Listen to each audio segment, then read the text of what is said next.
The Nile is the longest river in Africa, and by some measures it's the longest river in the world. 11 countries in the watershed depend on the Nile for survival. Today, governments build dams to control and take advantage of the Nile's forces. Despite the tight budget, the urgent need of energy pushes these countries to build many more dams in the future.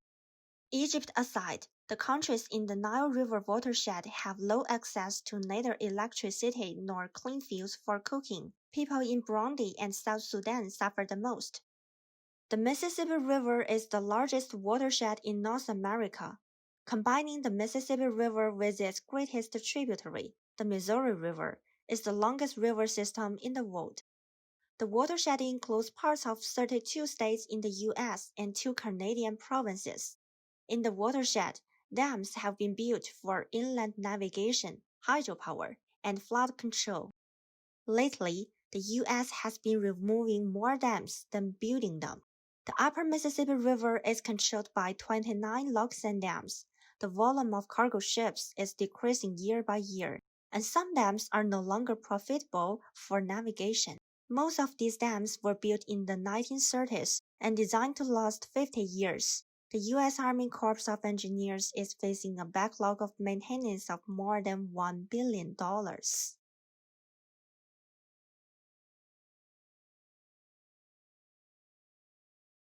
In the Nile watershed, the new-built Grand Ethiopian Renaissance Dam offers electricity to people, but it also has serious effects to the environment. Firstly, sediment is held in the reservoir. Reproduction of the migrating fishes is hindered. Temperature of water, salt, and oxygen distribution may change vertically as a consequence of reservoir formation. Habitat and wildlife corridors are hindered since the dam works as a barrier. Discharge of toxic materials and their concentration in the food chain may affect sensitive animals immediately. More than this, the water regime may change as a result of this great transformation. Unexpected floods may occur and consequently, vegetation and natural structures in the riverbanks can be damaged. In the Mississippi watershed, what effects will the removal of Upper and Lower St. Anthony Falls locks and dams have? Firstly, the river's hydrology will be similar to before the locks and dams, having some restoration effects. Secondly, numerous fish species like salmon and paddlefish that migrate up will go back to their normal life cycle.